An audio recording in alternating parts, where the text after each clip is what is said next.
Hi there, it's Moira McDonald.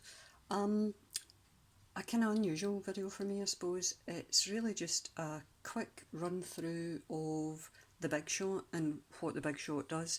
I'd been talking to one of my friends I think it was either last week or the week before, and she was saying she was thinking of getting a die cutting machine, and then in the next conversation she says, "Oh, and I could be doing with an embossing machine." And of course, The Big Shot does do both, but it might not be entirely obvious that that's the case. So I thought I would give you just a real quick look at what it does. It might be a use to anybody that doesn't have a die cutting machine and really doesn't know where to start.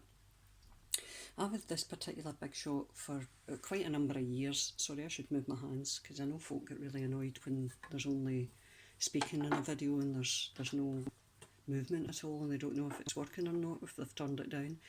Um, anyway, I have had this Big Shot for seriously many years. What you get when you buy it, now bear in mind mine looks a bit rough and ready because of the length of time I've had it. You get what's called the multi-purpose platform, and in the multi-purpose platform it opens up like this, and depending on what it is you're cutting, you use a different sort of thickness, if you like. That's the thickness of the plate that it runs in. You also get with it two cutting plates. Now again, mine's is really well loved. This one's fairly new.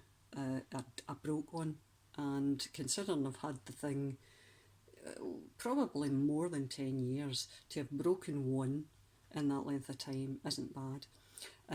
When I first got my die cutting machine, I didn't realise that it did this to the plates, and I thought the first time I ran it through, I thought, oh that's terrible, oh no, I broke it. But it does, it effectively it chews them because it's metal. The dies themselves are metal digging into this plastic surface, so they do mark it, and there's absolutely nothing you can do about it. I mean, in an ideal world, you keep it as clean as possible, every now and again give it a wee wash, but in reality it does no harm to what it's doing. It will leave marks on the underside of whatever you're cutting depending on how fragile it is. For instance, if I was running something like vellum through a die cutting machine, I would maybe put a sheet of paper below the vellum and above this plate so that this plate didn't mark the vellum. It would only mark the paper. Right, so hopefully that's clear-ish. I'll now show you how you run your dies through.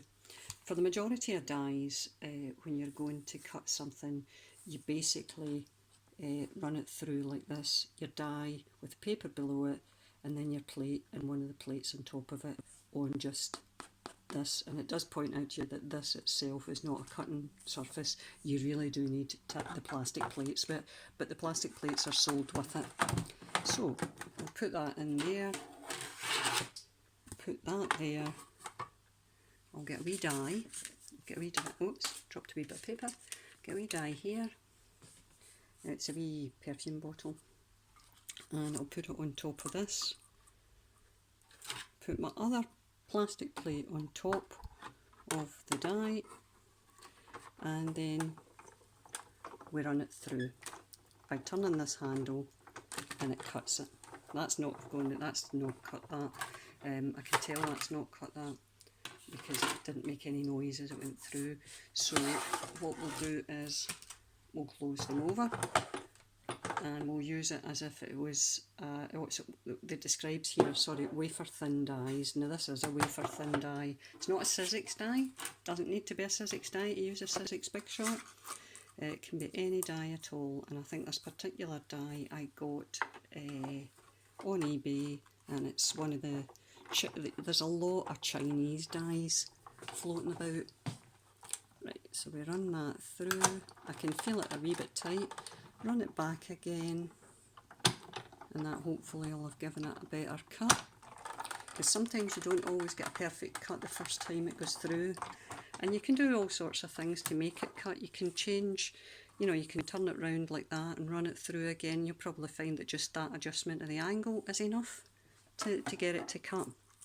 So let's have a wee look. Well, certainly it's made a wee hole in that, so let's cut the bottle out.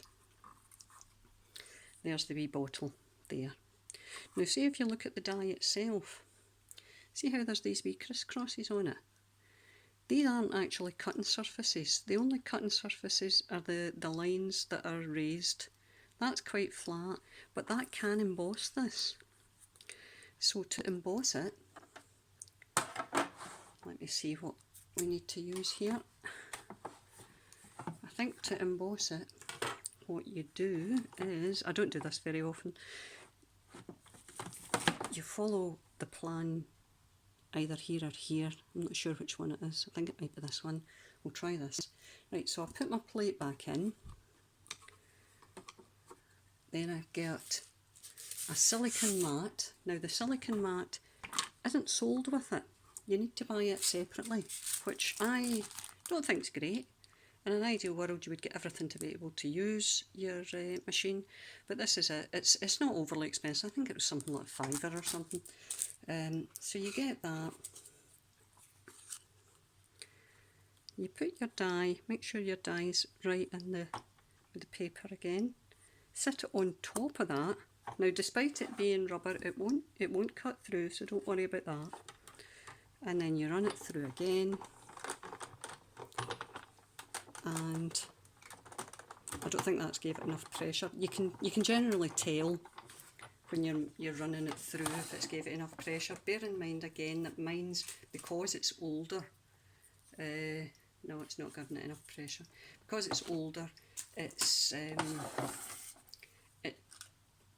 not as responsive as it could be. So we'll try turning them all over. You'll probably find this will be really tight now, but we'll see.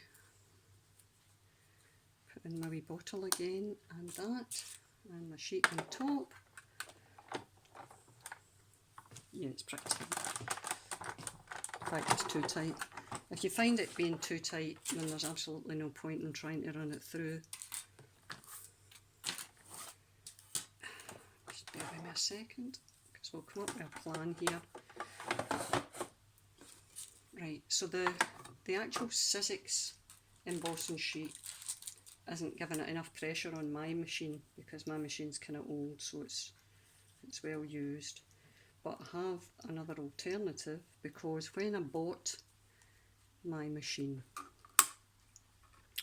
I had wanted to emboss something, and I'd asked a girl in a shop, and she sold me Spellbinders pads, and Spellbinders pads, you get 2 of them.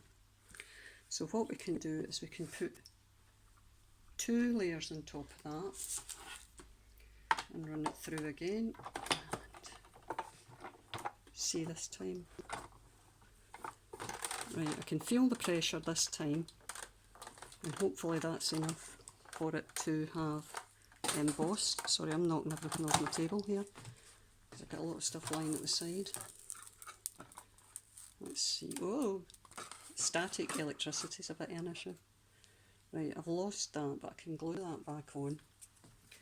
But I'm hoping you can see now that that is also embossed. Can you see the wee ridges on it? I can just glue that on when I go to use that. And that way it's embossed and it's die cut. So it does both. Now what you can also do with this is use embossing folders. And I've got a few of those. Now embossing folders, you don't need the embossing pad to use those.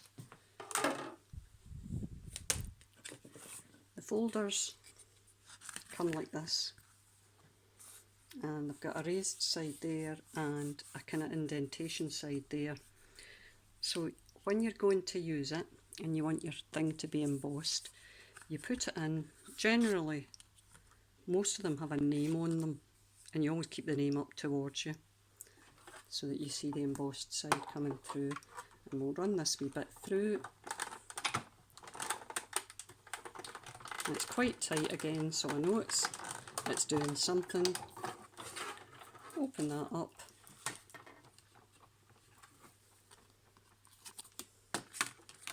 And there's your embossed card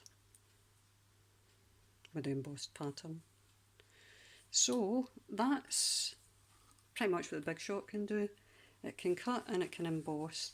For embossing, if you're embossing a die, not all dies have embossing features. Different dies have different things, but should you buy a die that requires to be embossed, then you would need the rubber silicone mats, and I would either, if you're using, I mean, if it's a brand new Big Shot, you probably get away with just the one. If you're like me, you maybe need to fold it over to get a double thickness when you're running it through. But it's fairly self-explanatory when you read the instructions on each of these pages. It's just that all the instructions relate to Sizzix dies, but just look at the die you're using. And I mean, that in itself, it's wafer thin. Sizzix dies also have what they call bigs. I've got to keep these at elsewhere because they are literally big. Bear with me and I'll get this out. This is a new one, I haven't used it yet, so it's still stuck. Oh, that's no use, I'll see if I can find one that I've already opened.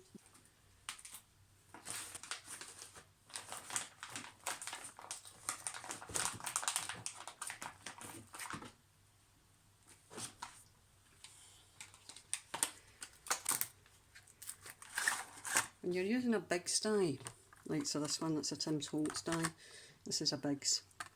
And it's you'll probably recognise these flowers because you'll have seen them in quite a number of videos, I should imagine. You don't need to use the book when you're running this through. You still use your plastic plates.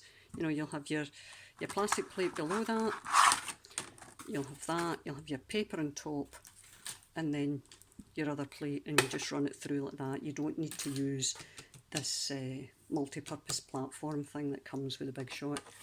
But Biggs dies are not as common as they were at the point when I bought them. I think Sizzix themselves initially, when they did dies, used to have everything with foam on top of it, and the foam was just a nuisance. It got in the way of everything you were trying to cut. Right, so that's it, I think. If there's anything I've not explained or is not very clear, give me a wee shout and I'll see if I can try and clarify it a wee bit. That looks really, really dirty, doesn't it? I think something stuck to that at one point, but it still cuts okay. It's a bit, again, like I say, the felt in these things is just a nuisance. Right, so that's us. Anything I can help you with, give me a shout and I'll see if I can clear it up. Thanks very much for your time. It's been nice speaking to you again today. I'll be on again quite soon, in fact probably within minutes with any luck, with a video of a Traveller's Notebook that I've just finished. So I shall see you soon. Thanks guys, thanks very much for sticking with me. See you later, bye.